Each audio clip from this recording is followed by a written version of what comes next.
Good morning students. Class 10th।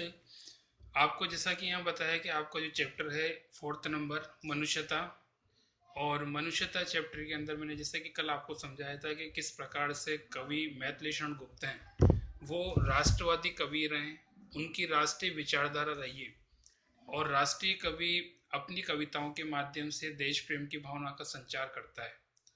यहाँ पे जैसा कि फर्स्ट जो पैरा था मैंने आपको समझाया कि कवि ये समझाना चाहते हैं कि मनुष्य को इस बात का आभास होना चाहिए कि किस प्रकार से वो मृत्यु से न डरे, क्योंकि सामान्यतः परिस्थितियों में हर व्यक्ति अपनी मृत्यु से डरता है, लेकिन कवि ने यहाँ पे एक मृत्यु के शब्द के स्थान पर दूसरा एक शब्द इस्तेमाल किया है जिसका नाम दिया है सुमृत्यु।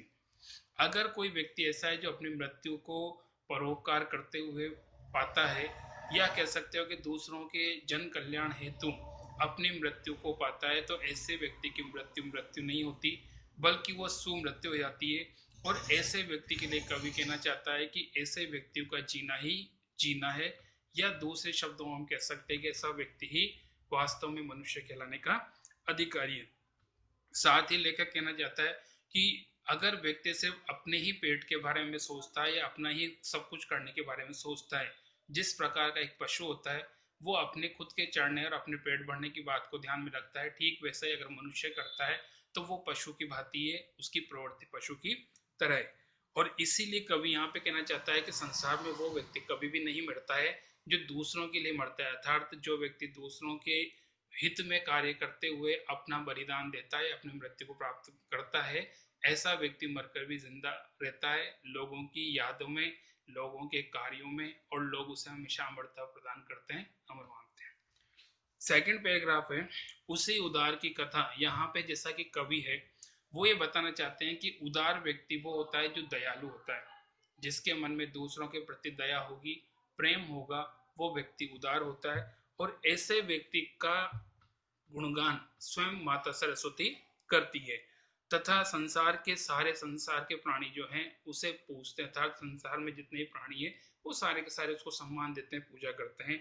धरा भव अर्थात जो धरती है वो धरती भी अपने इस पुत्र को जन्म देकर अपने आप को धन्य मानती है। साथ में कवि कहता है कि ऐसे व्यक्ति को सारे संसार के व्यक्ति पूजते हैं, उसको सम्मान देते हैं। अखंड आत्म भाव जो असीम विश्व भरे, कवि यहाँ के कवि हैं वो ये कहना चाहते हैं कि ऐसा व्यक्ति जो उदार होता है वो सारे संसार के प्राणियों से अखंडता का भाव महसूस करता है, अर्थात वो ये मानता है कि कोई भी अलग नहीं है, सभी व्यक्ति उसके अपने हैं और वो सबसे मिलकर एक बना हुआ है, अर्थात वसुदेव कुटुंबकम की भावना नजर आती है। लास्ट में कई वापस अपनी बात दोहराता है कि संसार में वही व्यक्ति मनुष्य कहलाने का अधिकारी जो दूसरों के लिए जीता हो मरता है। थर्ड पैराग्राफ आता है शुद्धार्थ रंतिदेव। यहाँ पे जैसे कि बात करें तो कवि ने अपने कुछ उदाहरण दिए हैं। पहले उन्होंने परोपकार की बात कही है, लेकिन परोपकार की बात को कहने के साथ साथ उन्होंने उदाहरण दिए हैं कि किस प्रकार से लोगों ने अपने जीवन में परोपकार की भावना का उदाहरण दिया, और आज वो हमारे सामने उपस्थित है एक आदर्श के रूप में। ठीक है, पहला उदाहरण दिया सुधार्थ रंतिदेव। यहाँ पे जैसा कि बात करें, रंतिदेव नाम के राजा थे जिन्हें भूख लगती है और वो खाना खाने बैठते हैं, तो उनके दरवाजे पे कोई भिखारी आता है और वो भोजन की मांग करता है। उन्हें लगता है कि उनकी भूख के मुकाबले में उस भिखारी की भूख अधिक है, इसलिए वो अपना भोजन का थाल उसे सौंप देते हैं। दूसरा, दधीची ने दिया प्रहार तस्ती जाल। यहाँ पे दूसरा प्रसंग दिया है जिसके अंदर वज्र नामक अस्त्र बनाने के लिए महर्षि दधीची ने अपने हड्डियों का दान दिया था, और उन्हीं का ये त्याग और बलिदान आज हमारे सामने आदर्श के रूप में। साथ में उशिना क्षितिज ने 100 मांस। यहाँ पे राजा शिवी हैं, उन्होंने कबूतर के बदले में अपने शरीर का मांस दिया था, क्योंकि शिकारी को कबूतर मार के बेचना था, और उसी की प्राणों की रक्षा हेतु उन्होंने अपने शरीर से उतना ही वजन का मांस दिया। सहर्ष वीर कर्ण ने 100 मास चर्म भी दिया। यहाँ पे जैसा कि बात करें तो अगला जो उदाहरण आता है वो आता है कर्ण का। आप भी जानते हैं कि कर्ण को जन्मजात कवच और कुंडल प्राप्त हुए थे, और वो उसे दिव्य कह सकते हो दिव्य शक्तियों से भरपूर थे, और कृष्ण ये जानते थे कि जब तक उनके पास ये हैं तब तक उन्हें कोई भी नहीं हरा सकता, और इसीलिए उन्होंने एक उपाय ढूंढा कि जब कर्ण अपने प्रातःकाल सूर्योदय के समय जल का अर्पण करता है, कि सूर्य को जल देता है, उस समय दान देता है।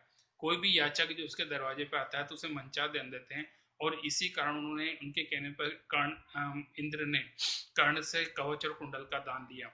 और कर्ण ये भी जानता था कि वो अपने जीवन दान दे रहा है, क्योंकि यहाँ पे कर्ण को पता था कि कवच और कुंडल उसके जीवन के आधार है, लेकिन उसका सबसे बड़ा नियम था दान का। कर्ण को हम सबसे बड़ा दानवीर मानते हैं, न कि योद्धा न शूरवीर। तो यहाँ पे अपने दान की महत्ता रखने के लिए वो ऐसा करते हैं, इसलिए आज भी हमारे सामने एक आदर्श के रूप में। अनित्य देह के लिए अनादि जीव क्या डर है, इस प्रकार कवि वापस अपनी बात दोहराता है कि हे मनुष्य, तुम इस बात को महसूस करो कि संसार के अंदर जो मनुष्य का शरीर है वो हमेशा एक जैसा नहीं होता। मनुष्य की मृत्यु होती रहती है, शरीर बदलते रहते हैं। आत्मा है जो अजर अमर है, वो कभी भी मरती नहीं है, इसलिए आपको डरने की आवश्यकता नहीं है। वही मनुष्य जो मनुष्य के लिए मरे, कई वापस अपनी बात दोहराता है कि संसार में वही व्यक्ति मनुष्य कहलाने अधिकारी दूसरों के लिए जीता और मरता है।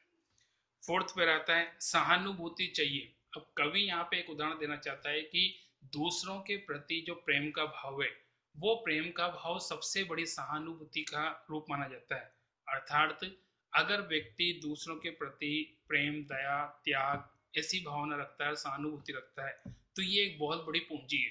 क्योंकि उससे क्या होता है, वशीकृता सदैव स्वयं वही बनी हुई। यहाँ पे हम कह सकते हैं कि सारे संसार के प्राणियों को अपने वश में करने के सामर्थ्य इस सहानुभूति के भाव में होती है। विरुद्धवाद बुद्ध के दया भाव में हुआ। यहाँ पे हम मानते हैं कि उदाहरण जैसे महात्मा बुद्ध का दिया है। महात्मा बुद्ध के प्रारंभ में कई प्रकार के विरोधी थे, उनकी आस्थाओं को और उनके विश्वासों को कोई भी नहीं मानने वाला, लेकिन जैसे जैसे संसार को उन्होंने त्याग और प्रेम भावना का संचार दिया, या कह सकते हो कि संसार को अपने प्रेम भावना दया भाव से, हाँ कह सकते हो कि दया भाव दिखलाया, तो धीरे धीरे उनके जो विरोधी रहे थे वो भी उनके सहयोगी बन गए। और यहाँ पे जैसा कि हमको देखने को मिलता है कि इसी का नतीजा है कि सम्राट अशोक जैसा व्यक्ति भी अपने युद्ध को त्याग कर महात्मा बुद्ध के धर्म को अपनाता है और सारे संसार में धर्म फैलाने के लिए प्रयासरत रहता है। विनित लोग वर्ग के आने सामने झुका रहा, और इसी कारण हो सकता है कि छोटे से लेके बड़े तक के भी सभी प्रकार के व्यक्तियों ने, बड़े बड़े राजा महाराजाओं ने भी उस धर्म को अपनाया, महात्मा बुद्ध को अपनाया। और इसी कारण आज हम देखते हैं कि संसार के कई देशों में बौद्ध धर्म आज भी फल फूल रहा है।